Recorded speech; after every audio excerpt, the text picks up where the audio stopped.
this video, we will show how you access the main menu. In order to access the main menu, press the menu button, then scroll down using the arrow down button till you highlight main menu. Then press the set button. In this video, we will show how to change the regeneration time. By pressing the set button, you'll be able to change the regeneration time.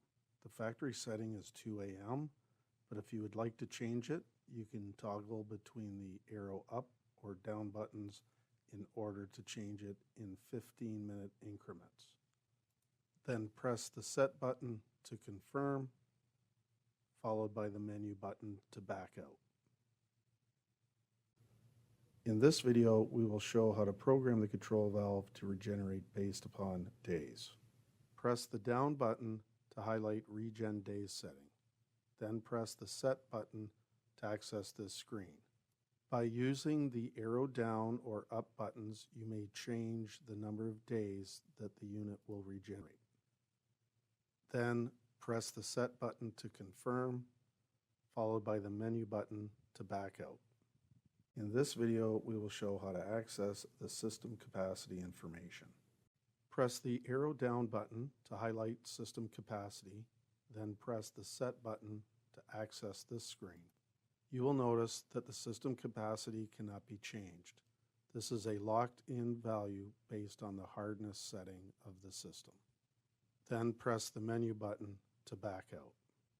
In this video, we will show how to access the salt mode settings.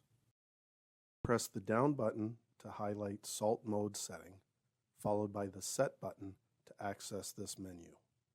The economy mode will use 3 pounds of salt per cubic foot per regeneration. The standard mode will use 6 pounds of salt per cubic foot per regeneration, and the high capacity mode will use 12 pounds of salt per cubic foot per regeneration.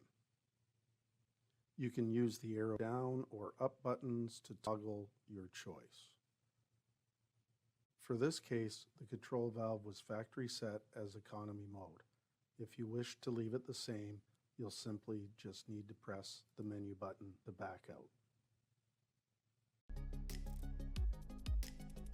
Visit us at www.CanatureWG.com.